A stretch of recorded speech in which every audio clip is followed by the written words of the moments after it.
ങ്ങളുമുണ്ട്. അപ്പോൾ പിന്നെ ഞാൻ എന്തിനീ റിസ്ക്കുള്ള ഓഹരികളിൽ നിക്ഷേപം നടത്തണം? എന്തൊക്കെയാണ് അതിന്റെ അനുകൂല വശങ്ങൾ? ഓഹരിയിൽ നിക്ഷേപിക്കുമ്പോൾ ഒരു കമ്പനിയുടെ ഷെയറുകൾ വാങ്ങുകയാണ് സാങ്കേതികമായി നിങ്ങൾ ചെയ്യുന്നത്. അതായത് നിങ്ങൾക്ക് താല്പര്യമുള്ള വളർച്ചാ സാധ്യതയുണ്ടെന്ന് നിങ്ങൾക്ക് തോന്നിയ ഒരു കമ്പനിയുടെ ഓഹരി നിങ്ങൾ വാങ്ങുന്നു. അല്പം വൈകാരികമായ അടുപ്പം കൂടി ആ കമ്പനിയോട് നിങ്ങൾക്കുണ്ടെങ്കിൽ കാര്യങ്ങൾ കൂടുതൽ വ്യക്തമാകും.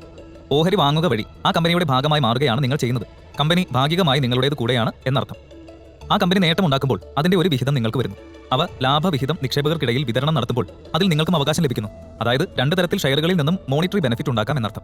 ഒന്ന്, വാങ്ങിയ ഓഹരിയുടെ വില കൂടുമ്പോൾ നിങ്ങളുടെ ആസ്തിയും വർദ്ധിക്കുന്നു. ഉദാഹരണത്തിന്, നിങ്ങൾ കഴിഞ്ഞ വർഷം ആദ്യം ഓഹരി ഒന്നിന് 50 രൂപ വില വരുന്ന ഒരു കമ്പനിയുടെ ഷെയർ 100 എണ്ണം വാങ്ങി എന്നിരിക്കട്ടെ. നിങ്ങളുടെ മുടക്ക് 5000 രൂപ. ഇപ്പോൾ അതേ ഷെയറിന്റെ വില 50 രൂപയിൽ നിന്നും ഉയർന്ന് 90 രൂപയായെങ്കിൽ നിങ്ങളുടെ കൈവശം അപ്പോഴും 100 ഷെയറുകളുണ്ട്. എന്നാൽ അതിന്റെ വില ഇപ്പോൾ 5000-ന് പകരം 9000 ആണ്. കൂടാതെ ഈ കമ്പനി ഓഹരി ഒന്നിന് ഇത്ര രൂപ ലാഭവിഹിതം അല്ലെങ്കിൽ ഡിവിഡൻഡ് നൽകാൻ തീരുമാനിച്ചാൽ അത് അധിക നേട്ടമാണ്. ചിലപ്പോൾ അവർ ഓരോ 2 ഓഹരിക്കും ഒരു അധിക ഓഹരി ലാഭവിഹിതമായി നൽകാനും സാധ്യതയുണ്ട്. നേരത്തെ നമ്മൾ പറഞ്ഞ ഉദാഹരണത്തിൽ നിങ്ങൾക്ക് 100 ഷെയറുണ്ട്. ഓരോ 2-നും 1 വീതം അധികം ലഭിച്ചാൽ നിങ്ങൾക്ക് അധികമായി 50 ഓഹരികൾ കൂടി ലഭിക്കും. അങ്ങനെ വരുമ്പോൾ നിങ്ങളുടെ സ്റ്റോക്കുകളുടെ എണ്ണം 150 മാറും. വില 90-ലേക്ക് ഉയർന്നതുകൊണ്ട് നിങ്ങളുടെ നിക്ഷേപം 13,500 രൂപയായി വർദ്ധിച്ചു. ഏകദേശം 170% വളർച്ച. ഇതൊരു ഉദാഹരണമാണ്, എങ്കിലും ഇതിൽ അതിശയോക്തി ഒന്നുമില്ല. സംഭവ്യമായ കാര്യമാണ് ഇതെല്ലാം. ഇനി ഇതേ ഉദാഹരണത്തിൽ 5000-ന് പകരം 50,000-മോ 5 ലക്ഷമോ ആണ് നിക്ഷേപിച്ചതെങ്കിലോ? അതും കൂടി ഒന്ന് സങ്കല്പിക്കൂ. അപ്പോഴാണ് അതിന്റെ സാധ്യതയുടെ വ്യാപ്തി അല്പം കൂടി ബോധ്യപ്പെടുക. മറ്റു നിക്ഷേപങ്ങളെക്കാൾ ഓഹരിയിൽ നിക്ഷേപിക്കുമ്പോൾ പണപ്പെരുപ്പത്തെയും വിലക്കയറ്റത്തെയും മറികടക്കാനുള്ള അവസരവും ലഭിക്കുന്നു. അതെങ്ങനെയാണെന്ന് നോക്കാം. നിങ്ങൾ നിക്ഷേപിക്കുന്ന പണം ഉദാഹരണത്തിന് ഒരു ഫിക്സഡ് ഡെപ്പോസിറ്റിലോ മറ്റോ ആണെന്നിരിക്കട്ടെ. അല്ലെങ്കിൽ ഏതെങ്കിലും ചിട്ടിയോ പോസ്റ്റ് ഓഫീസ് സമ്പാദ്യ പദ്ധതിയോ അതുമല്ലെങ്കിൽ ഇൻഷുറൻസ് പോളിസികളോ ആവട്ടെ. അവ കാലാവധി പൂർത്തിയാകുമ്പോൾ ലഭിക്കുന്ന തുകയ്ക്ക് അതിൽ ചേരുമ്പോൾ ഉണ്ടായിരുന്ന മൂല്യം ഇപ്പോൾ ഉണ്ടോ എന്നുള്ളത് പ്രധാനമാണ്. ഈ കൂട്ടത്തിൽ ഏറ്റവും നഷ്ടമുള്ള ഒന്ന് ഇൻഷുറൻസ് എൻഡോമെന്റ് പോളിസികളാണ്.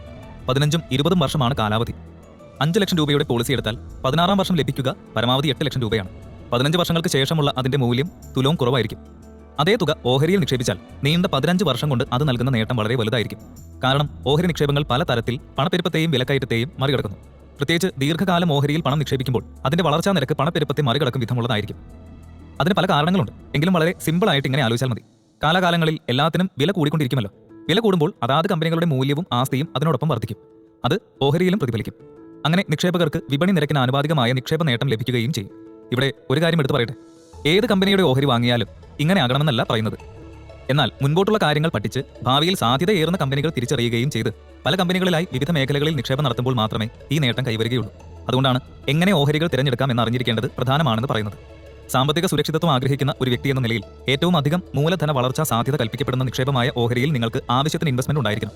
ഇന്ത്യയിൽ കഴിഞ്ഞ ദശാബ്ദങ്ങളിൽ ഏറ്റവും ക്യാപിറ്റൽ ഗ്രോത്ത് പൊട്ടൻഷ്യൽ കാണിച്ച നിക്ഷേപ മേഖലകളാണ് ഓഹരിയും റിയൽ എസ്റ്റേറ്റും. അതിൽ തന്നെ ഏതൊരാൾക്കും എളുപ്പത്തിൽ നിക്ഷേപിക്കാൻ കഴിയുക ഓഹരിയിലാണ്. മുൻകാല ചരിത്രം പരിശോധിച്ചാൽ മറ്റേത് നിക്ഷേപ മാർഗത്തെക്കാളും അത് ഫിക്സഡ് ഡെപ്പോസിറ്റോ ഇൻഷുറൻസോ ബോണ്ടുകളോ അല്ലെങ്കിൽ സ്വർണ്ണമോ ആവട്ടെ, അതിനേക്കാളെല്ലാം വളർച്ച കൈവരിച്ച 2 നിക്ഷേപ മേഖല ഓഹരിയും റിയൽ എസ്റ്റേറ്റുമാണെന്ന് കണക്കുകൾ സൂചിപ്പിക്കുന്നു. അതുകൊണ്ട് തന്നെ വലിയ വളർച്ചാ സാധ്യതയുള്ള ഇൻവെസ്റ്റ്മെന്റ് അന്വേഷിക്കുന്ന ഏതൊരാളും ഓഹരിയിൽ പണം ഇറക്കണം. സ്റ്റോക്കിൽ നിക്ഷേപിക്കണമെന്ന് പറയാനുള്ള മറ്റൊരു കാര്യം, അങ്ങനെ ചെയ്യുമ്പോൾ നിങ്ങളുടെ പണം നിങ്ങൾക്ക് വേണ്ടി അധ്വാനിക്കാൻ തുടങ്ങും എന്നതാണ്. അതായത് ഓഹരിയിൽ നിക്ഷേപിച്ച ശേഷം നിങ്ങൾക്ക് വിശ്രമിക്കാം. അപ്പോഴും നിങ്ങൾക്ക് വേണ്ടി പണം പ്രവർത്തിക്കുന്നുണ്ടാവും. മറ്റൊരു രീതിയിൽ പറഞ്ഞാൽ നിങ്ങൾക്ക് വേണ്ടി മറ്റു ചിലർ ജോലി ചെയ്ത് ലാഭമുണ്ടാക്കി അതിന്റെ വിഹിതം നിങ്ങൾക്ക് നൽകുന്നത് പോലെയാണിത്.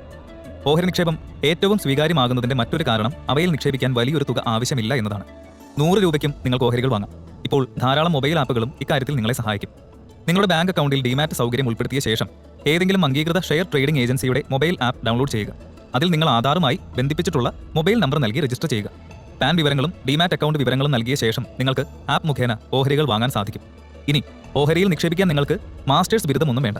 അത്യാവശ്യം കൂട്ടാനും കുറയ്ക്കാനും അറിയാവുന്ന 5ാം ക്ലാസ് ബുദ്ധിയുള്ള ആർക്കും എളുപ്പത്തിൽ മനസ്സിലാക്കാവുന്ന കണക്ക് കൂട്ടലുകളെ ഇതിനാവശ്യമുള്ളൂ.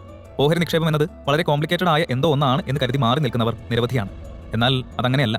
നിങ്ങൾക്ക് ധൈര്യമായി ഇറങ്ങാവുന്ന മേഖലയാണ് ഓഹരി നിക്ഷേപം. ഒരു അധിക വരുമാനം ലഭിക്കുന്ന മേഖല എന്ന നിലയിലും നിങ്ങൾക്ക് ഓഹരിയെ സമീപിക്കാം.